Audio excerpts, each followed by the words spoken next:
Quien se suma a la mesa y está ahora mismo en línea con nosotros es el economista Roberto Kachanowski. ¿Cómo estás, Roberto? Garra te saluda. ¿Qué tal? Buenos días, ¿cómo les va? Un placer hablar contigo. Nos estábamos preguntando acá qué es lo que le va a dejar Cristina Macri. ¿Qué es lo que tiene que hacer Macri con la economía a partir del 10 de diciembre, Roberto? Bueno, lo que le deja es una situación, a ver, del sector externo algo estaban comentando, ¿no? El Banco Central sin reservas, bueno, el cepo cambiario obviamente, tipo de cambio real retrasado artificialmente. Esto es muy fácil de saber porque está atrasado, no hay que hacer cuentas. El tipo de cambio oficial tiene un precio máximo. Nadie pone un precio máximo por arriba del nivel de mercado. O sea, si el mercado opera 10, nadie va a poner el tipo de cambio a 15, el precio máximo, ¿no es cierto? Entonces siempre lo pone por debajo de 10. Así que cuando uno libera el mercado, siempre busca el nivel de equilibrio que está más arriba. Deja además déficit fiscal, pero con un gasto público récord, presión impositiva récord y encima déficit fiscal, ¿sí? Yo diría que eso es... y además deja un problema serio, que es los valores que hoy imperan en la sociedad, ¿no es cierto? Eso de vivir a costa del trabajo ajeno. Si yo voy a lo más urgente, que es el incendio que deja, diría que los dos... bueno, está el tema de las tarifas de los servicios públicos acá en Capital Federal y Gran Buenos Aires, ¿no? Yo diría que lo más urgente es salir del cepo. Ahora, para salir del cepo hay que hacerlo dentro de un plan económico consistente, creíble, con gente confiable, y ese plan económico lo que tiene que tener es disciplina monetaria, no seguir tirando moneda al mercado porque si no va a haber inflación, suba el tipo de cambio indefinido, etcétera, y la disciplina monetaria no se puede alcanzar si no es con disciplina fiscal. Y ahí entramos en el tema de, dado que hay que bajar impuestos, no hay que subir, el gasto hay que bajarlo, sí o sí. Roberto, te habla Jaime Abud, gusto de saludarte. ¿Cómo te va, Encantado, Jaime, querido, bueno. Tanto gusto. Siempre tus aportes son muy positivos en el sentido de que ayudan a pensar y a vislumbrar cuál es la realidad. Gracias. Sin duda nosotros tenemos ya alguna experiencia porque la Argentina ha pasado por otras situaciones críticas, aunque esta vuelta no es menor la cosa, porque a lo que ocurre en la Argentina creo que no podemos dejar de sumar lo que ocurre en Brasil. Nuestro principal socio y aliado tiene problemas no solo políticos, económicos, fiscales, monetarios, etcétera, pese a que ha tenido durante este año una devaluación del 50%.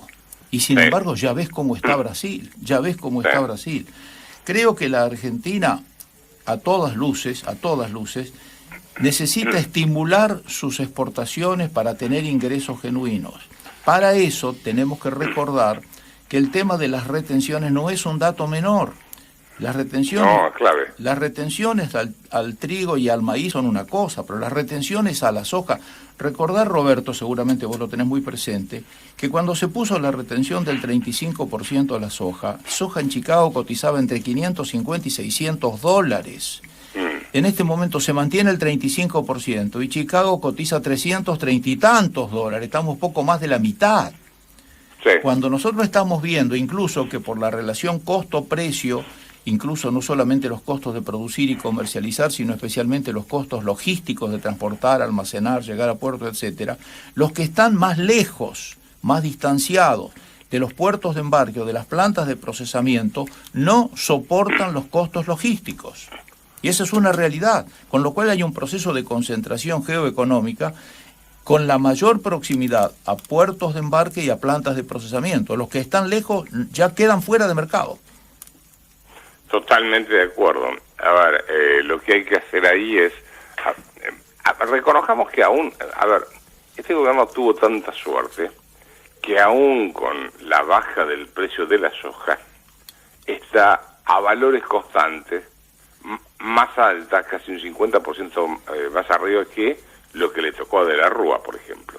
De la Rúa eran 150 dólares promedio la tonelada.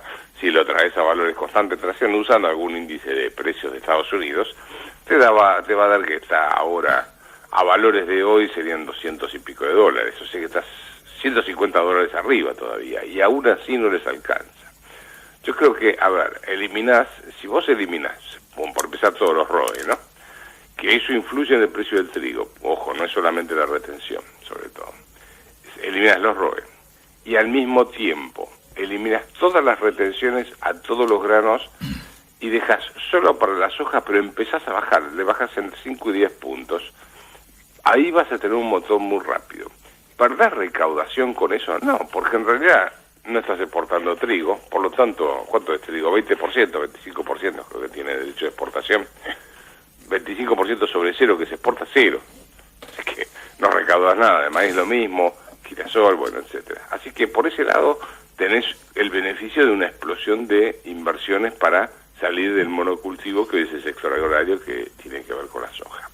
Y por el lado de la soja, si vos bajás los derechos de exportación, sabés, y liberás el cepo, sabés que el tipo de cambio va a subir. De manera que ese menor porcentaje que vas a aplicar de derechos de exportación lo vas a aplicar sobre un tipo de cambio más alto, con lo cual no vas a perder recaudación, tampoco gran cosa, ¿no?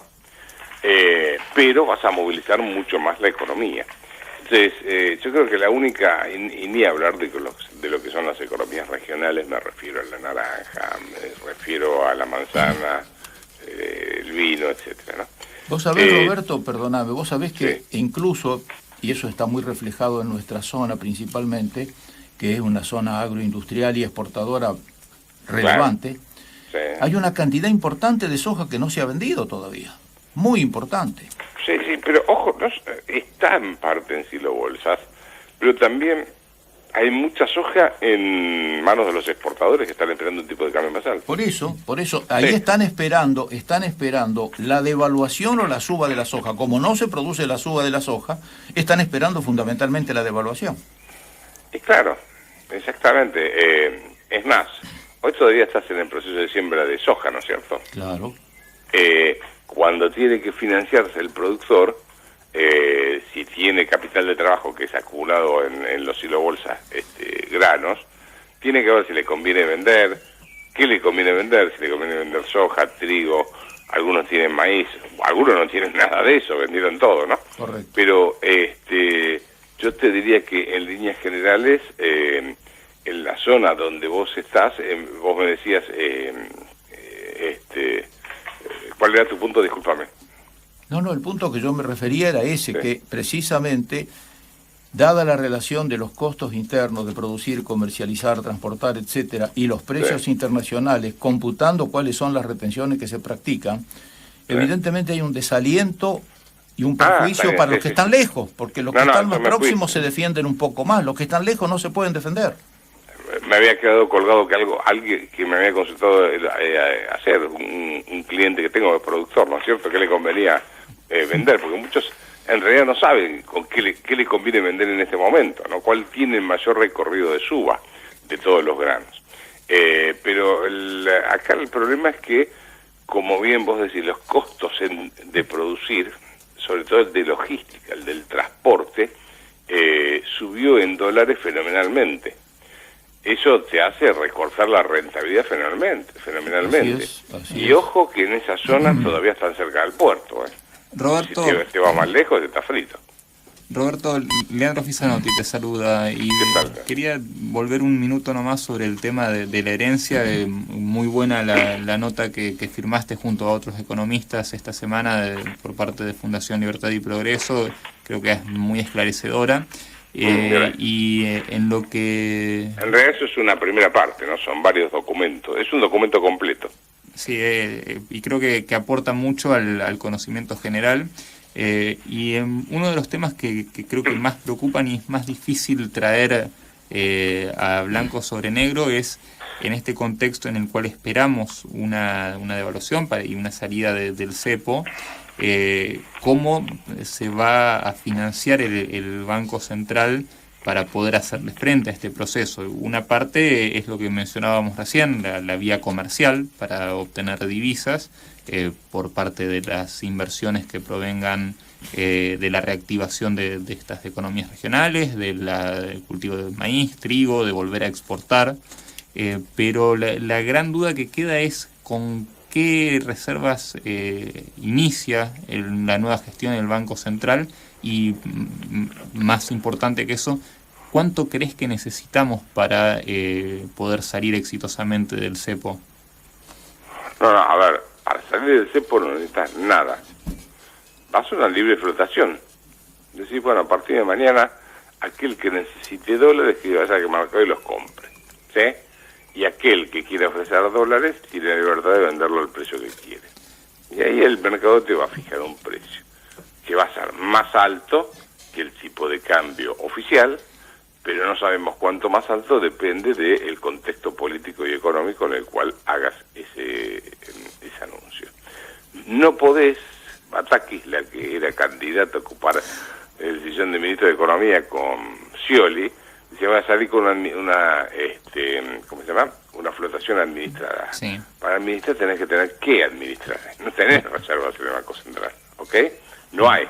Entonces, olvídate, el tipo de cambio tiene que flotar libremente. Lo que pasa es que lo tenés que hacer en un contexto de disciplina fiscal. Y ahí el problema, en el cual estamos todos embrollados y viendo a ver qué grima hacemos para no decir las cosas, es que en la campaña electoral no se habló de las cosas que había que hablar. No se hizo docencia. Ninguno de los candidatos. Entonces, no se dijo la verdad. Se dijo, señores, acá hay un déficit fiscal muy grande que es producto del gasto público y de un gasto público descomunal, y encima es producto de estar asfixiando el sector privado con carga tributaria. Entonces, lo que hay que hacer es bajar el gasto público. Gasto público y subsidios, Roberto. Bueno, pero el subsidio está dentro del gasto público. Está bien. ¿Ok? Está bien. Entonces, cuando vos bajás los subsidios y le decís a la gente, tenés que pagar más la luz, el gas, etcétera, bajás el gasto, obviamente. Lo que no podés decirle a la gente es, te voy a mantener esta carga tributaria de impuesto a las ganancias, por ejemplo, y subirle la luz, el gas y demás. ¿Ok? Entonces tenés que hacer una reforma del gasto y una reforma impositiva al mismo tiempo. Pasa que, insisto, acá en Argentina ahora viene un tiempo de docencia. Eso que tendrían que haber hecho los políticos, que no lo decían, yo puedo entender, no justificar, puedo entender que en campaña electoral para conseguir votos no puedo decir ciertas cosas. Roberto, pero después te encontrás con que sos víctima de tu propio discurso. Roberto, si en impuesto a las ganancias nosotros no computamos la inflación, evidentemente esas ganancias no son reales, en consecuencia estamos pagando impuestos sobre patrimonio. Estás pagando, en el caso de las empresas le estás cobrando sus utilidades que no existen, le estás robando el capital de trabajo y el capital. Correcto. En el caso de las personas le estás haciendo caer el salario real. Sí. Mira, yo propongo un flat tax, ¿sí? El flat tax es un impuesto de monto único, de tasa única. Entonces, suponete, no sé, hasta 10.000 pesos no pagas nada, de 10.000 para arriba pagás 10%.